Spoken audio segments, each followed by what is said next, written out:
All right, next we have Manuel.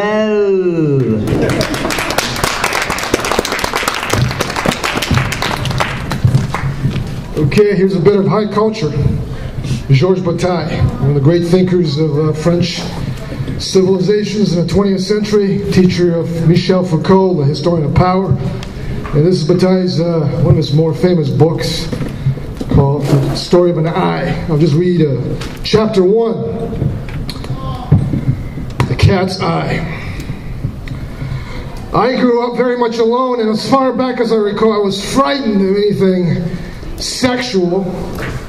I was nearly 16 when I met Simone, a girl my own age, at the beach in Aix. Our families being distantly related, we quickly grew intimate. 3 days after our first meeting, Simone and I were alone in her villa. She was wearing a black pinafore with a starched white collar. I began to realize that she shared my anxiety at seeing her, and I felt even more anxious at that day because I hoped she would be stark naked under that pinafore. She had black silk stockings on covering her knees, but I was unable to see as far up as the cunt. This name, which I always knew to Simone, is, I think, by far the loveliest of the names for the vagina. It merely struck me that by slightly lifting the pinafore from behind, I might see her private parts unveiled. Now, in the corner of a hallway, there was a saucer of milk for the cat. Milk is for the pussy, isn't it? Said Simone. Do you dare me to sit in the saucer? I dare you. I answered, almost breathless. The day was extremely hot. Simone put the saucer on a small bench, planted herself before me, and with her eyes fixed on me, she sat down without my being able to see her burning buttocks under the skirt, dripping into the cool milk.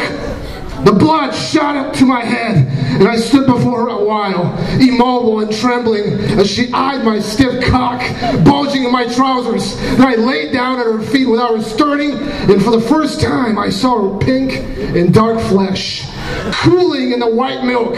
We remained motionless, both of us equally overwhelmed. Suddenly she got up, and I saw the milk dripping down her sides to the stockings.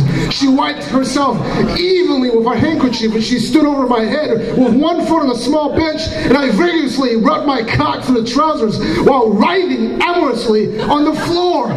We reached orgasm at almost the same instant without even touching one another.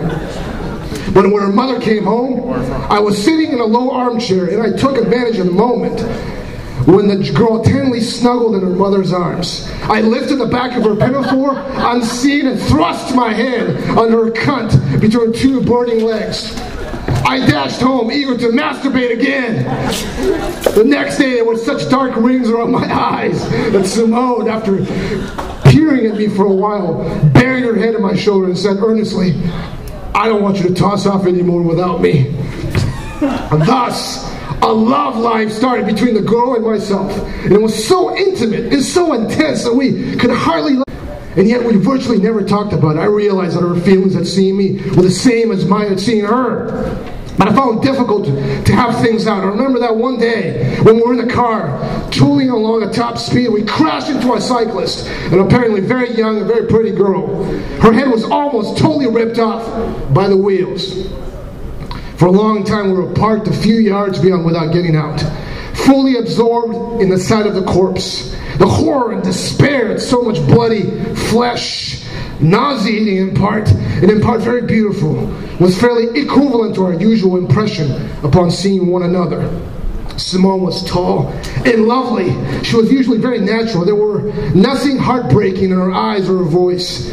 But on a sensual level, she so bluntly craved any upheaval that the faintest call from the senses gave her a look directly suggestive of all things linked up to deep sexuality, such as blood, suffocation, sudden terror, crime, things indefinitely destroying human bliss and honesty.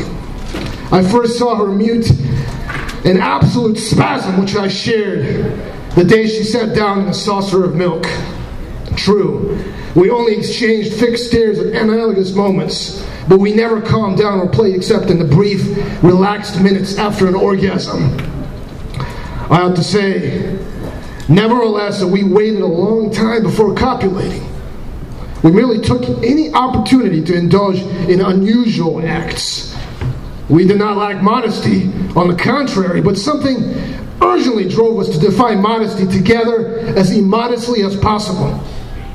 Thus, no sooner had she asked me never to toss off again by myself than we had met on top of the cliff.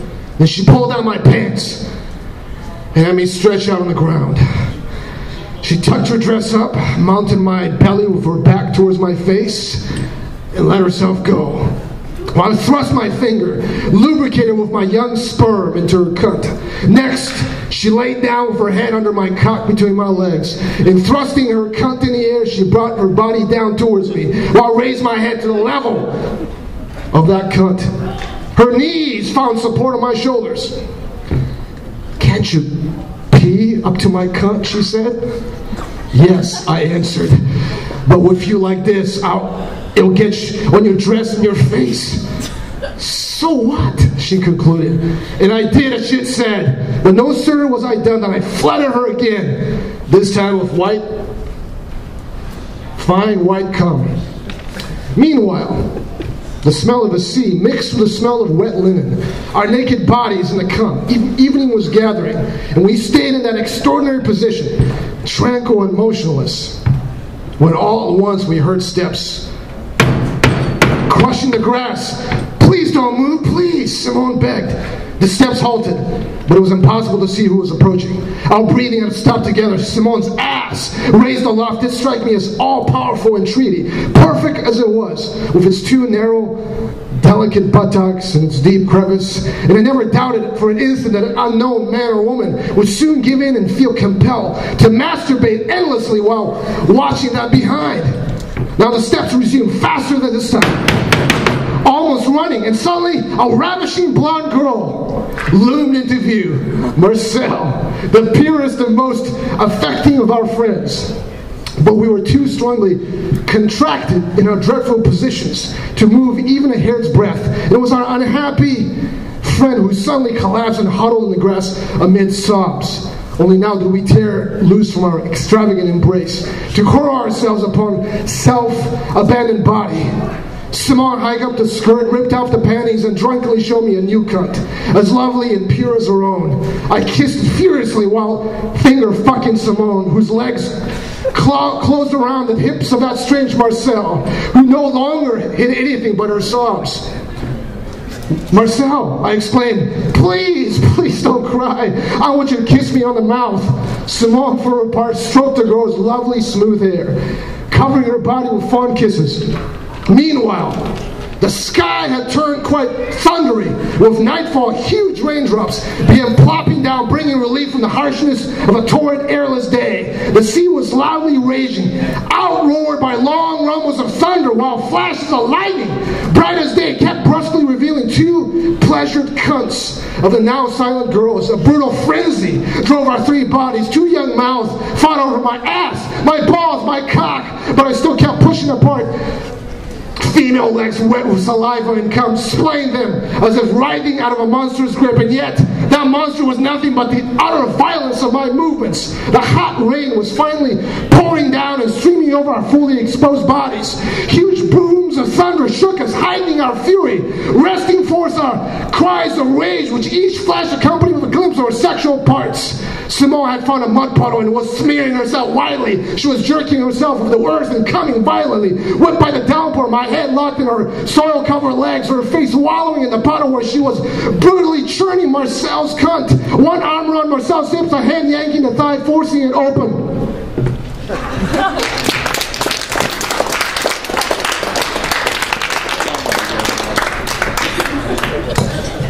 Well, you got my attention.